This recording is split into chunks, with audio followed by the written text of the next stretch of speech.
It's not only news, it's science breakthroughs. Tomorrow's technologies. Advanced medical techniques. It's a glimpse into the future where we discuss artificial intelligence, earth and energy, enhanced humans, future society, health and medicine, space, robots and machines. Welcome to Science Bytes with Joe and Craig. Today is Thursday, July 2nd, 2020. Since the dawn of history, humankind has struggled to develop material offering benefits not found in nature. The development of plastic started with the use of natural materials that had fundamental plastic properties, such as shellac and chewing gum. The next step in evolution of plastics involved the chemical modification of natural materials such as rubber, nitrocellulose, and collagen. Finally, the full range of entirely synthetic materials that would recognize as modern plastics started around 100 years ago. One of the earliest examples invented was by Alexander Parkes in 1855, who named his invention Parksine. We know it today as celluloid. Polyvinyl chloride, or PVC, was polymerized between 1838 and 1872. A key breakthrough came in 1907 when Belgian-American chemist Leo Baekeland created Bakelite, the first real synthetic mass-produced plastic. Since Baekeland's creation, many new plastics have been realized and developed, offering a vast range of desirable properties, and you will find them in every home, office, factory, and vehicle. We can't predict what lies ahead over the next 100 years. We are confident in predicting that for plastics, the sky's the limit. Plastic is a word that originally meant pliable and easily shaped. It only recently became a name for a category of materials called polymers. The term polymer means of many parts, and polymers are long chains of molecules. Polymers abound in nature. Cellulose, the material that makes up the cell walls of plants, is a common natural polymer. Plastics are derived from natural organic materials such as cellulose, coal, natural gas, salt, and of course crude oil. Crude oil is a complex mixture of thousands of compounds and needs to be processed before use. The production of plastics begins with the distillation of crude oil in an oil refinery.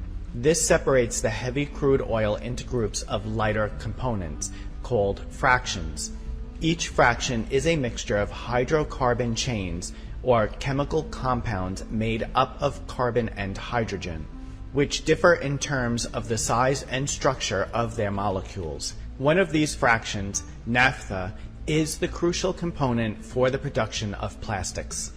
This part is important for what we will talk about soon. Plastic is a material made to last forever, yet 33% of all plastic water bottles, bags, and straws are used just once and thrown away. Plastic cannot biodegrade. It breaks down into smaller and smaller pieces. While you remember those smaller pieces, we must not forget the toxic chemicals that leach out of plastic and are found in our blood and tissue. Exposure to them are linked to cancer, birth defects, and impaired immunity, endocrine disruption, and other ailments.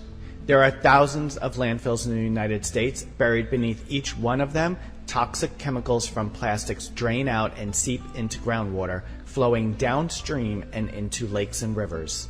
Americans discard more than 30 million tons of plastic a year. Only 8% gets recycled.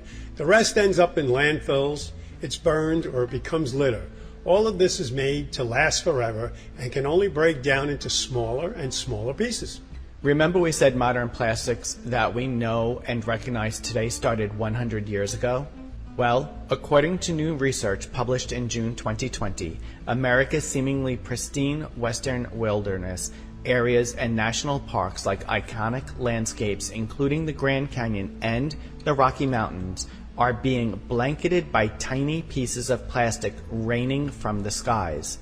The petrochemical deluge, made up of airborne microplastics smaller than sesame seeds, deposits more than 1,000 metric tons on these western protected lands every year. According to the environmental scientists of Utah State University, There is no nook or cranny on the surface of Earth that does not contain microplastics. It's crazy to think about it like that, especially when you think about the fact that we have microplastics flowing through our bodies, as well as being in the meat we eat, from the sea to the land to the sky. In the June 2020 journal Science, it estimates that the microplastics raining down on national parks and wilderness areas of the American West each year would be enough to make between roughly 120 million and 300 million plastic bottles. The 11 national parks and wilderness areas surveyed in the new study join the ranks of other remote and inaccessible locations to have been despoiled by plastic, including Antarctica and the Mariana Trench. Unlike prior studies on airborne plastic pollution, the new work can speak to the question of where the plastic came from in the first place. Larger pieces of microplastics mostly fell during wet weather and came primarily from neighboring urban areas. But 75% of the microplastics collected by the study were fine, dust-like particles that fell during dry weather and likely traveled extremely long distances to reach the collection site. The growing pileup of plastics is apparently pristine. Nature could disrupt ecosystems, and the health risks to humans aren't yet understood. The presence of these tiny microplastics are in the air we all breathe.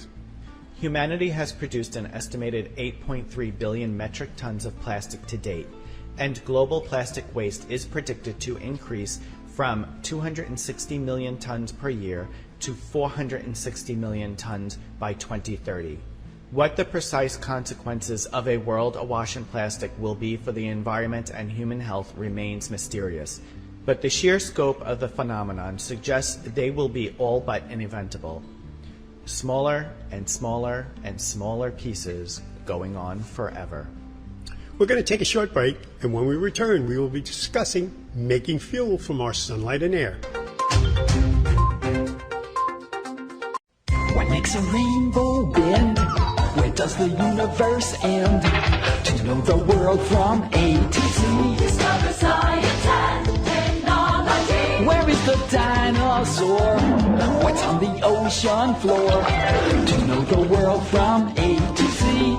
Astronomy, biology, chemistry, zoology, science and technology. It's fun, you see. Why is the sun so warm? What makes a winter storm? And what's a quadruped? Why is the planet Mars red? You'll find there's lots to know. Exploring as you go. To know the world from A to Z. Discover science and technology. Astronomy, biology, chemistry, zoology, science and technology. It's fun, you'll see. A public service message from the National Science Foundation. Welcome back to the show. Few activities swell our carbon footprint quite like flying. A 1-hour flight on a twin-engine jet aircraft burns almost 6,000 pounds of kerosene and adds nearly 19,000 pounds of carbon dioxide to our atmosphere.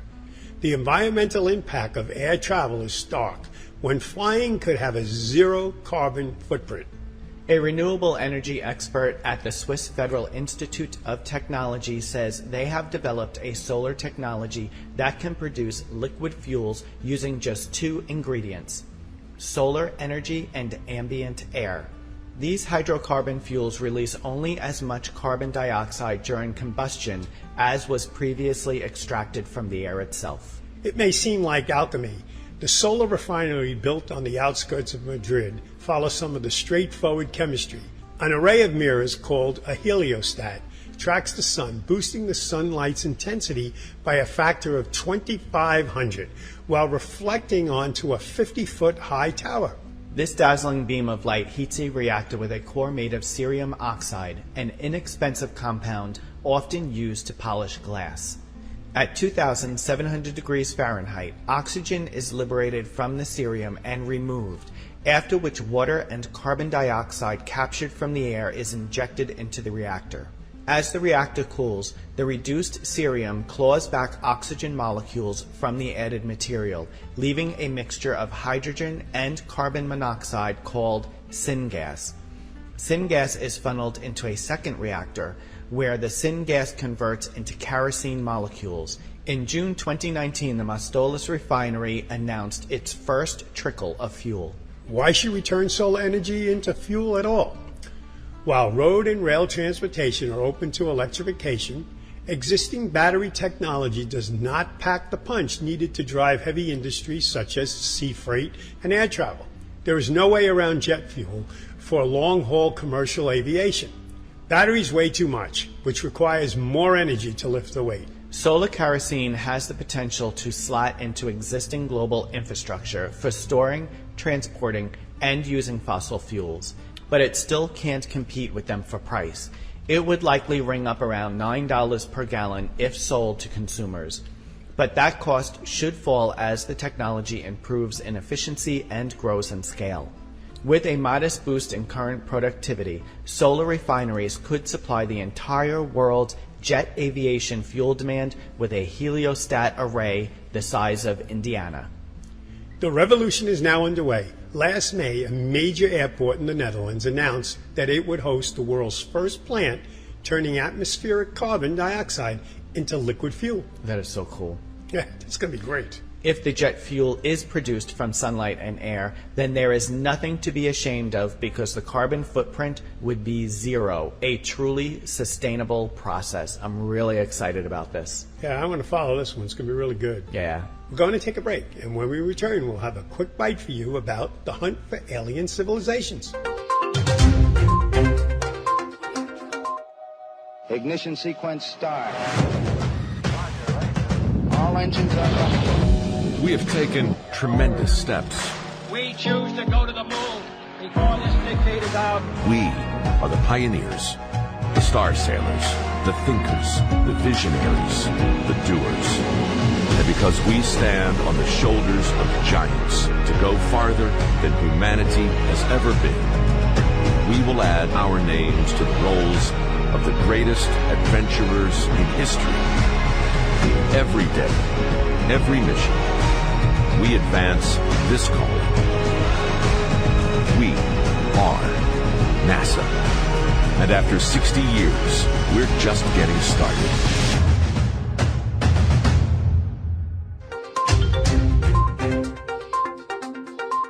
Welcome back.